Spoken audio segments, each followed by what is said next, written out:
The space station called Omega-7 floated in the darkness between 3 star systems, and it was the largest place where aliens from across the galaxy came to trade and talk and make deals that would shape the future of entire worlds. David Kim had lived on this station for 3 years now, and in that time he had become something of a legend among the alien species who passed through its halls, but not for the reasons one might expect. He was not a warrior or a scientist or even a particularly skilled trader. He was a diplomat, and his greatest weapon was something that confused every alien species. He met Patience. David sat in his small office on the human section of the station, and he looked out the window at the stars while his assistant, Emily Park, read through the latest reports from Earth. The news was not good. The Veltari Empire had been causing problems for months now, and they seemed to grow bolder with each passing week. The Veltari were a species that looked like something from an old Earth nightmare, and they stood 8 feet tall with scales covering their bodies like armor, and their eyes were yellow and cold like a snake watching a mouse. They had conquered 17 worlds in their history, and they believed that strength was the only thing that mattered in the universe. To them, humans were soft and weak, and they saw Earth and its colonies as easy targets for expansion. Emily put down her tablet and looked at David with worry in her eyes. They intercepted another cargo ship last week, she said, and this time they took all the medical supplies before letting the crew go. David nodded slowly, and his face showed no anger, even though Emily knew he must be feeling it somewhere inside. That makes 7 ships in the past 2 months, he said quietly. Emily waited for him to say something else and maybe announce that it was time to take action, but David simply picked up his coffee and took a long, slow sip. The Veltari High Commander had requested another meeting for tomorrow, and everyone on the station knew it would be another session of insults and threats and demands that humans give up their outer colonies. Emily had watched David sit through dozens of these meetings, and she had seen him smile politely. While the Veltari called humanity every cruel name in their language, she did not understand how he could stay so calm. David, she said carefully, and some of the other human staff are starting to wonder when we are going to push back. David looked at her, and his eyes were kind, but there was something deep in them that Emily could not quite read. Do you know why I became a diplomat? He asked. Emily shook her head.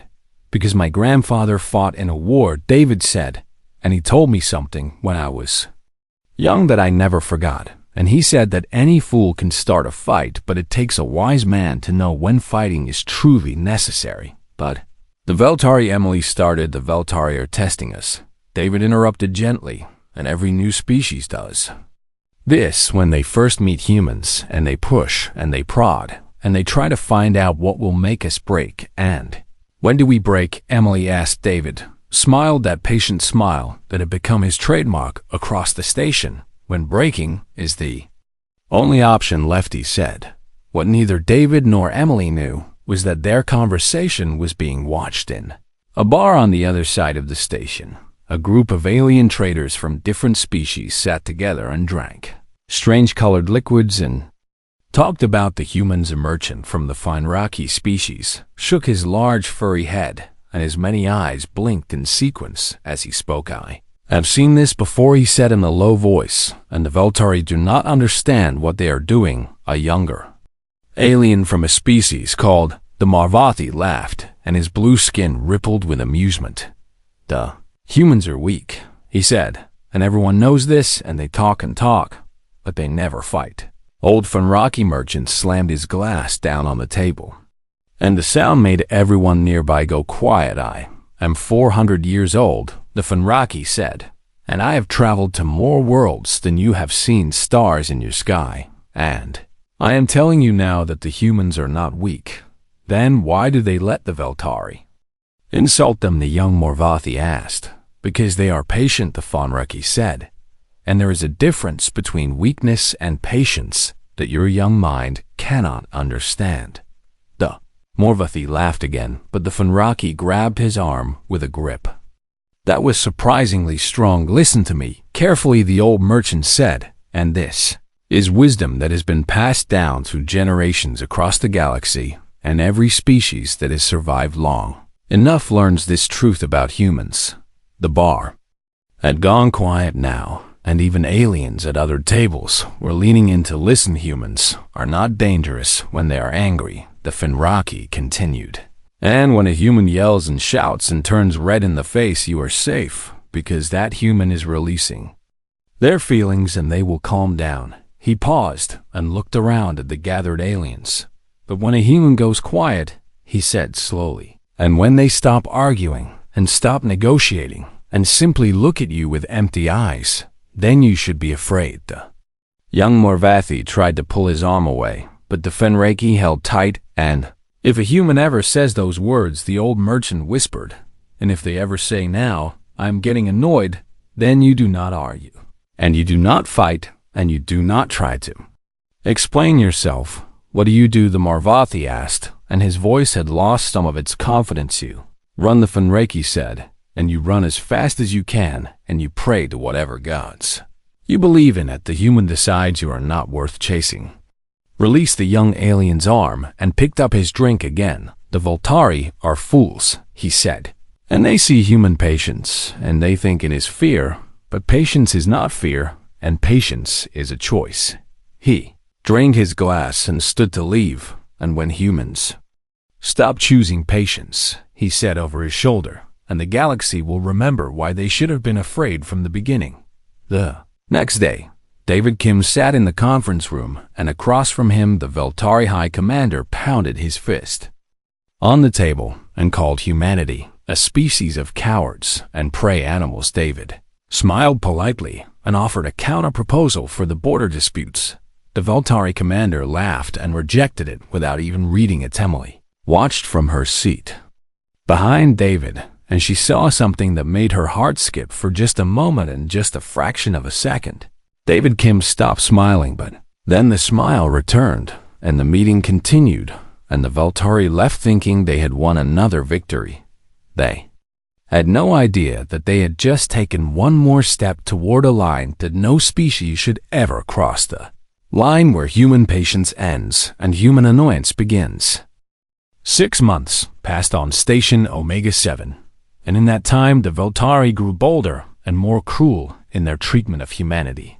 They had stopped pretending that their actions were accidents or misunderstandings, and now they openly mocked human diplomats in the halls of the station, and their soldiers would bump into human traitors and dare them to respond. David Kim continued his work with the same patience he had always shown, and he filed reports and sent messages and requested meetings that were canceled at the last moment. Temley Park had stopped asking when they would fight back because she had come to understand that David was playing a longer game than she could see. But even the longest games must eventually end. It happened on a Tuesday by Earth calendar, and the news came through on every screen and every speaker on the station at the same. Team A Veltari Warfleet had intercepted a human medical ship called the Mercy Dawn in disputed space, and they had taken the ship and its crew prisoner. The Mercy Dawn had been carrying medical supplies to a human colony that was suffering from a terrible plague, and without those supplies, thousands of colonists would die. 12 crew members were now prisoners of the Veltari Empire. David watched the news broadcast in his office, and his face showed no expression as the Veltari High Commander appeared on screen to make a statement.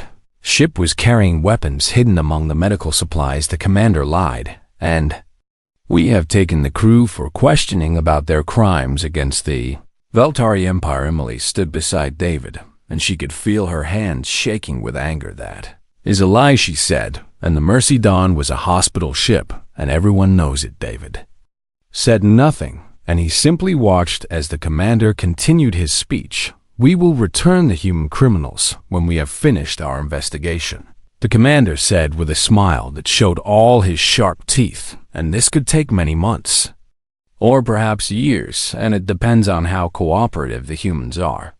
The broadcast ended, and David turned off the screen. For a long moment he sat in silence, and Emily could hear nothing but the hum of the station system. "Sir," Emily said quietly, "and what do we do now?" David stood up and walked to his window, and he looked out at the stars for a long time. "I need you to send a message to the Galactic Council," he said, "and request an emergency session, and file a formal protest against the Veltari." Actions. Emily nodded and started to leave, but David spoke again. "And Emily," he said, "and also send a message to Earth Command, and tell them that I am requesting authorization for a Level 5 response." Emily stopped in her tracks, and she knew what a Level 5 response meant, and she had never expected to hear those words from David Kim. "Are you sure?" she asked. "Not yet," David said, "and first we try everything else." Over the next 3 weeks, David did try everything else, and he worked harder than he had ever worked before. He spoke to the Galactic Council, and they expressed concern, but took no action because the Veltari were too powerful, and no one wanted to anger them. He offered the Veltari a prisoner exchange, and they refused. He offered trade concessions, and they laughed. He offered territorial compromises that would have given the Veltari 3 human colony worlds, and they said it was not enough. Finally, the Veltari High Commander agreed to a live broadcast negotiation, and every species in the galaxy watched as David Kim made his final offer: "Release our people," David said calmly, "and we will forget everything that has happened, and we will start fresh and build a new relationship between our species." The commander leaned forward, and his yellow eyes gleamed with amusement. "Your people are comfortable in our prisons," he said, "and they are learning what it means to face a superior species." David took a slow breath. "High Commander," he said, "and I am asking you one more time, and please release the crew of the Mercy Dawn." The commander laughed, and the sound was harsh and cruel. "Your species begs like the soft creatures you are," he said, "and perhaps we will return your people, but not whole. And maybe we will send them back in pieces." 14 billion humans across Earth and its colonies watched that broadcast, and they saw something that had never been recorded in human diplomatic history. David Kim stopped smiling. The change was small, and someone who did not know humans might not have noticed it, but the aliens who had spent time around humans saw it clearly. His face went blank, and his eyes went cold, and his shoulders relaxed in a way that looked almost peaceful. When he spoke, his voice was quiet and soft like the calm before a terrible storm. "Now, I am getting annoyed."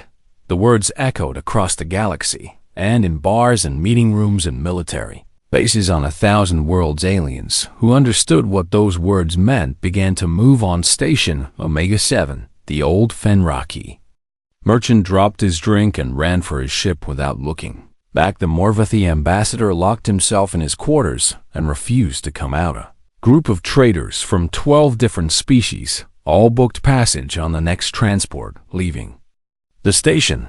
The Veltari commander did not understand why so many aliens were suddenly leaving, and he laughed at the human diplomat who sat across from him. "Is that supposed to frighten me?" he asked. "And you are annoyed, and what will you do about it?" David Kim stood up slowly, and he straightened his jacket, and he looked at the commander with eyes that held no anger and no fear and no mercy. "You will see," he said simply, and then he walked out of the room. Within an hour, every human on Station Omega 7 had packed their belongings and left, and the human section of the station went dark and quiet. The Veltari commander sent a mocking message to David asking if the humans were running away. He received no response. For 3 days, there was only silence from humanity, and no ships moved in human space, and no messages were sent, and no diplomats answered calls.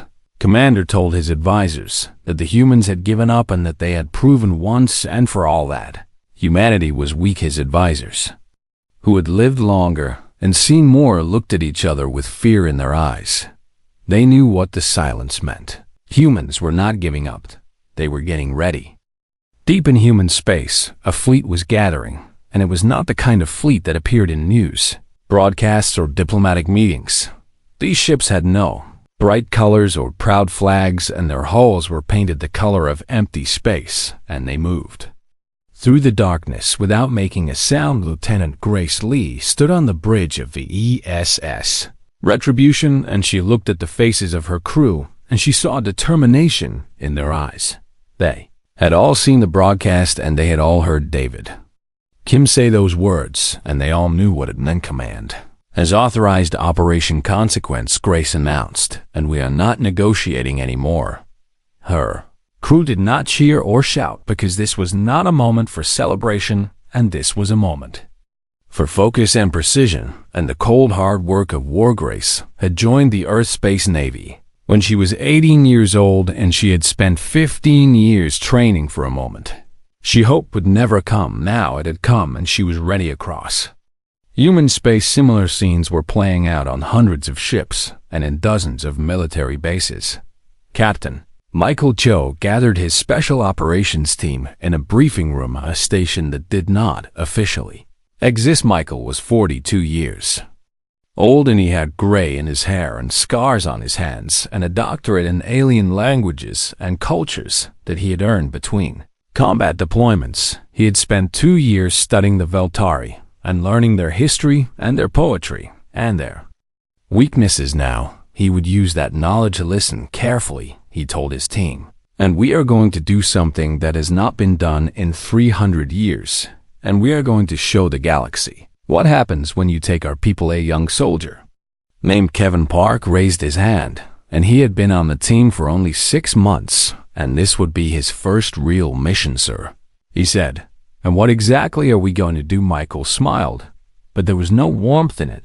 We are going to take them back, he said, and every single one of them, and we are going to do it in a way that the Veltari will never forget. The Thursday plan had been created over 3 days by the best military minds humanity had, and it was not a plan for conquest or revenge, and it was a plan for rescue and consequence. The humans would not attack civilian targets, and they would not bomb cities or destroy homes. They would do something much worse.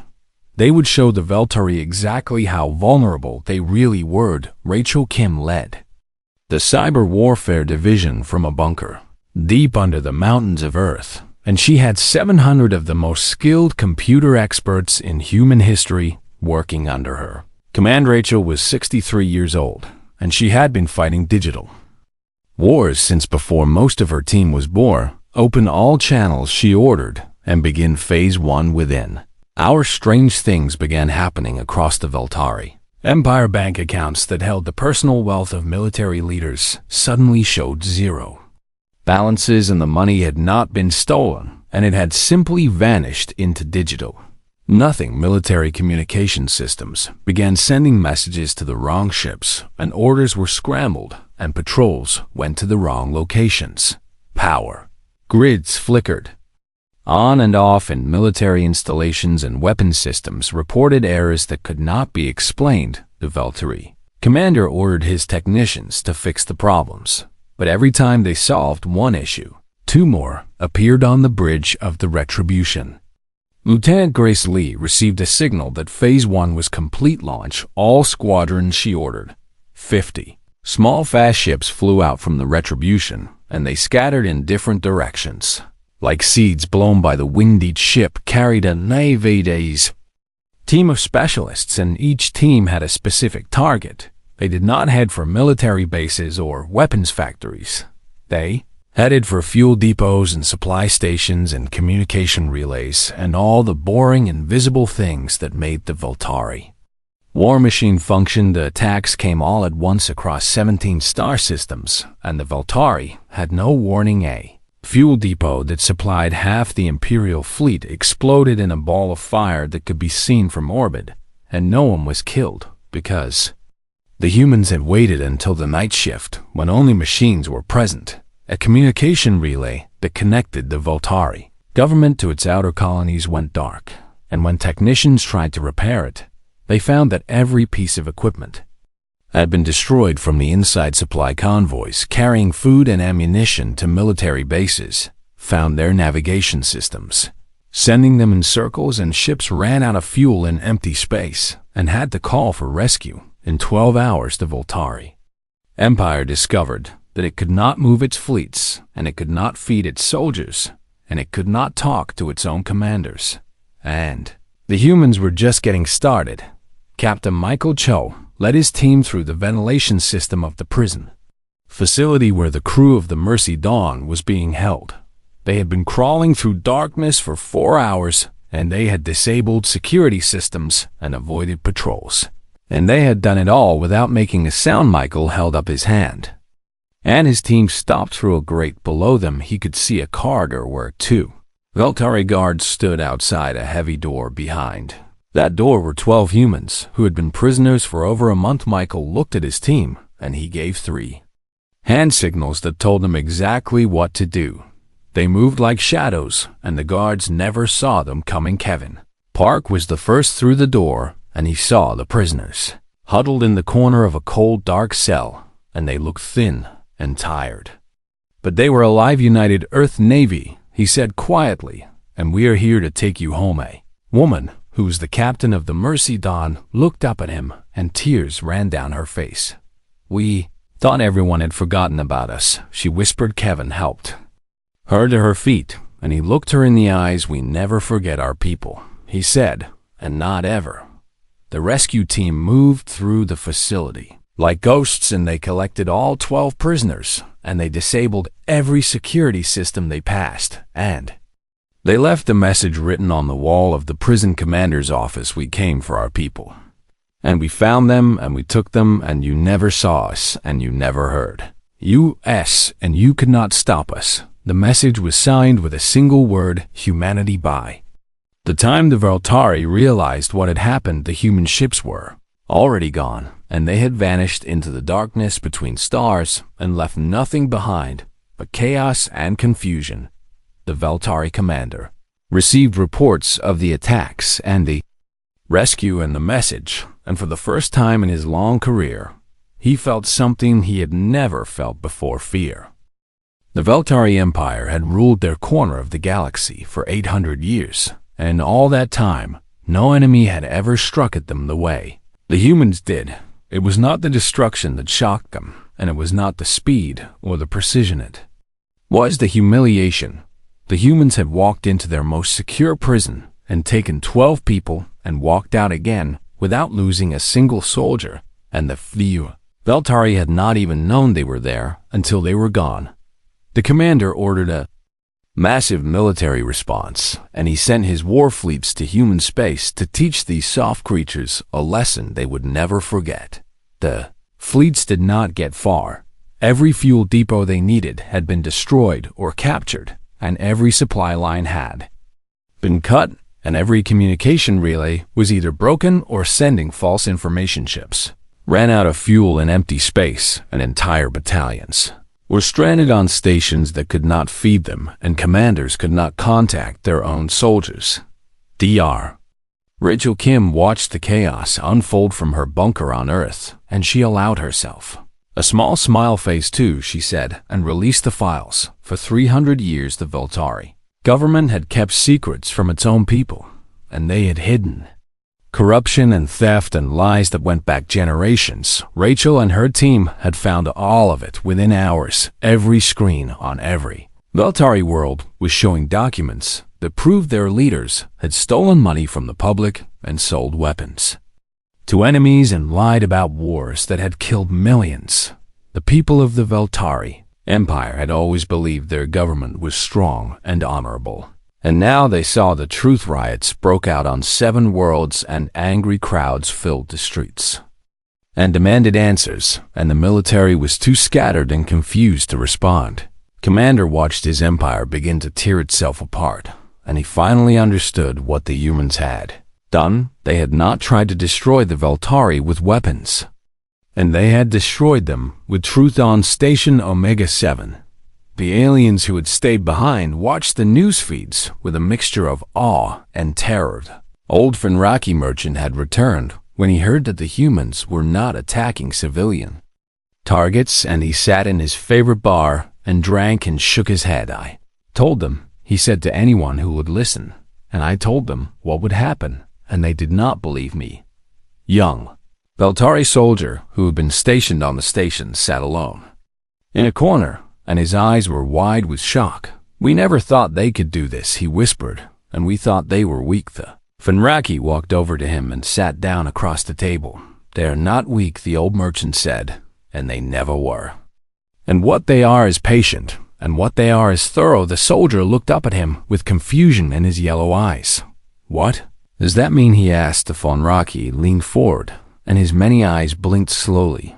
"It means that while your commanders were laughing at human diplomats, the humans were watching and learning and planning. And they were studying your weaknesses and your supply lines and your communication networks. And they were finding every secret your government tried to hide." He picked up his drink and took a long sip. "And then when your commanders finally pushed them too far," the Fenraki continued, "and the humans used everything they had learned, and they took you apart piece by piece." The soldier buried his face in his hands. "What happens now?" he asked. The Fenraki shrugged his massive shoulders. "Now, your commander will have to negotiate," he said, and this time the humans will not be patient." 3 days later, the Veltari High Commander sent a message to David Kim requesting a meeting. David agreed. They met in the same conference room where the commander had laughed and mocked and threatened, and this time there was no laughter. The commander looked older somehow, and his scales had lost their shine, and his yellow eyes were tired. "You have made your point," he said. "And what do you want?" David sat across from him with his hands folded on the table, and his face showed no anger and no triumph and nothing but calm. "Professionalism. I want the same thing I wanted from the beginning," he said, "and peace." The commander stared at him, and he did not understand. "We destroyed your supply lines," the commander said, "and we humiliated your military, and we exposed your government's secrets, and you are not asking for revenge." David shook his head slowly. "We are not a species that seeks revenge," he said, "and we do not want to conquer your empire or destroy your people."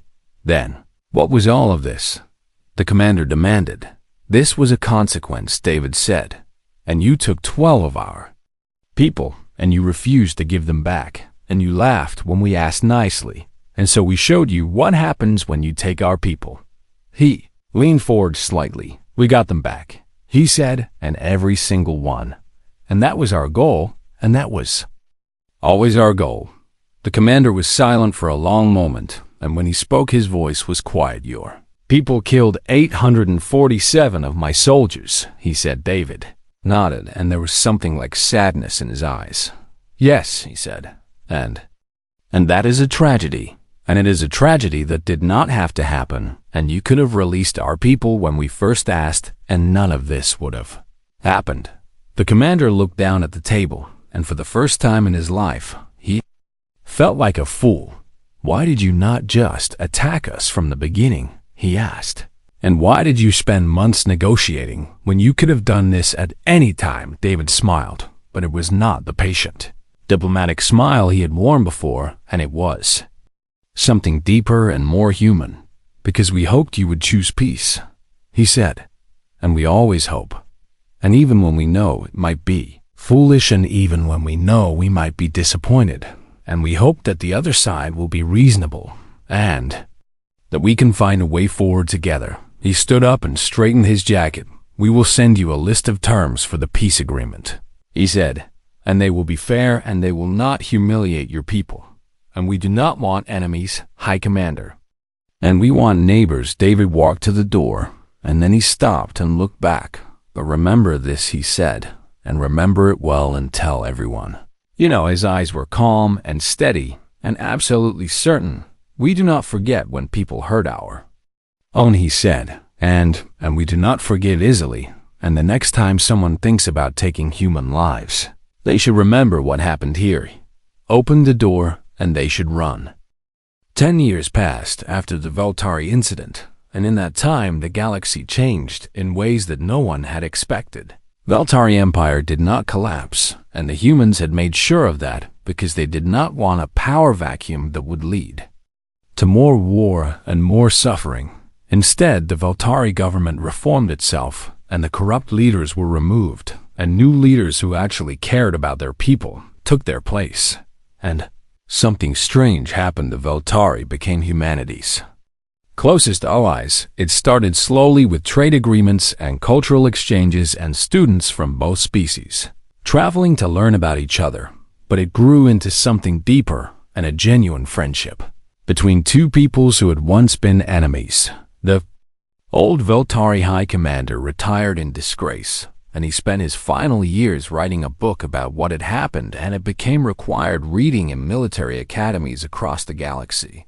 The title was simple and direct, and it said everything that needed to be said. Why you should never annoy a human ambassador. Lisa Cho stood before the Galactic Council on the 10th anniversary of the incident, and she was David Kim's successor, and she had spent years learning from him before he retired. She looked out at the representatives from hundreds of species, and she saw fear in some eyes, and respect in others, and curiosity in many. Humanity did not ask for a place in this galaxy, she began, and we did not conquer our way to the stars, and we came in peace with open hands and hope in our hearts. She paused and let her words sink in. For 3 years before the incident, my predecessor tried every peaceful option available, and he negotiated and he compromised and he offered concessions that many humans thought were too generous. She walked to the center of the chamber, and when all peaceful options had been exhausted, she continued, and when our people had been taken, and we had no other choice, and only then did we act. The representative from a species called the Thorani raised the tentacle to speak.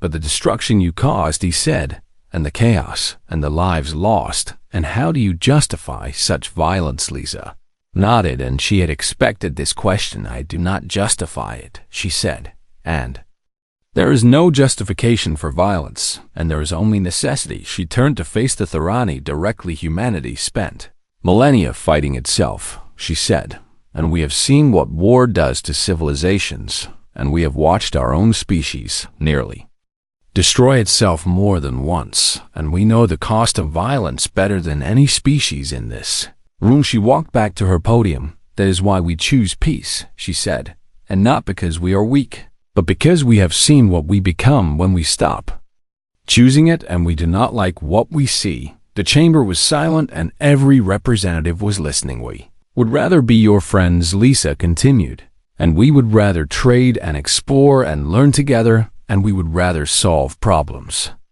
with words than weapons. She leaned forward, and her voice grew stronger. But make no mistake, and our patience is a gift.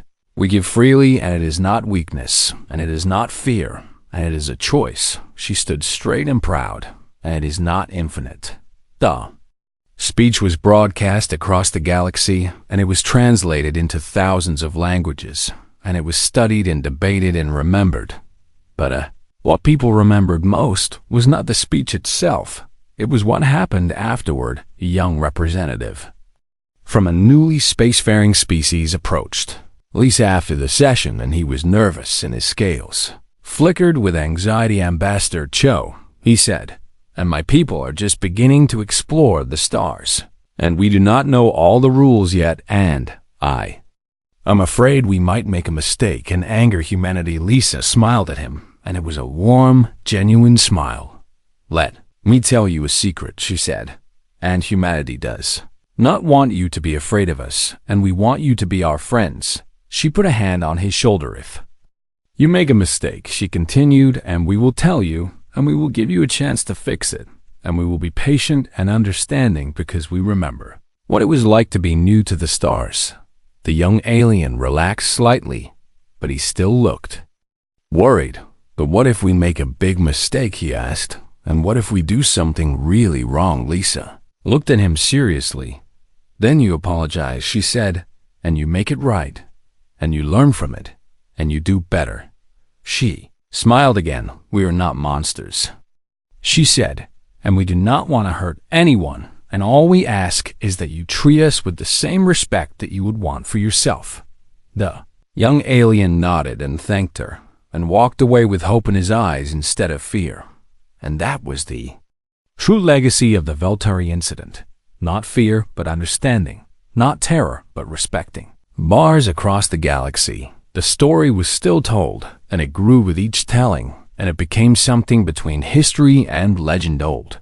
Traders would gather young spacers around them and tell them about the human diplomat who smiled through months of insults and the moment when he stopped smiling, and the chaos that followed, and they would always end with the same warning. Humans are patient, they would say, and humans are kind, and humans will give you every chance to be reasonable. But if you push them too far, and if you take their people, and if you hear those words, they would lean in close and their voices would drop to a whisper if a human ever says, "Now I'm getting annoyed." They would look the young spacers in the eyes. "You running far away on Earth, David." Kim sat in a garden behind his small house, and he drank tea and watched the sun set over the mountains. He was old now, and his hair was white, and his hand shook slightly when he held his cup, but he smiled when he thought about the future and about the galaxy that was slowly learning to live in peace, and about the young humans who would carry on the work he had started. Emily Park visited him sometimes, and she was an ambassador herself now, and she would sit with him and tell him about her work. "Do you ever regret it?" she asked him once, and the violence and the destruction and all the lives lost. David was quiet for a long moment, and he watched a bird fly across the darkening sky. "I regret that it was necessary," he said finally, "and I regret that we could not find another way." He looked at her with eyes that had seen so much. "But I do not regret bringing our people home," he said. "I do not regret showing the galaxy that humanity protects its own." He set down his tea and folded his hands in his lap. "We are a strange species," he said, "and we are capable of such kindness and such cruelty and such patience and such fury." He smiled. That old familiar smile. "I hope the galaxy remembers the kindness," he said, "and I hope they remember the patience." His smile faded slightly. "But I am glad they also remember what happens when patience runs out." Emily reached over and held his hand, and they sat together in silence as the stars came out one by one, and somewhere in the vast darkness of space, a young alien captain told his crew about humans, and he told them about patience and kindness and the warning that every species learned. Eventually, and in that moment across a galaxy full of life and wonder and danger, the legend of humanity continued to grow. The species that chose peace, the species that hoped for the best, the species that never forgot its own, the species you should never annoy.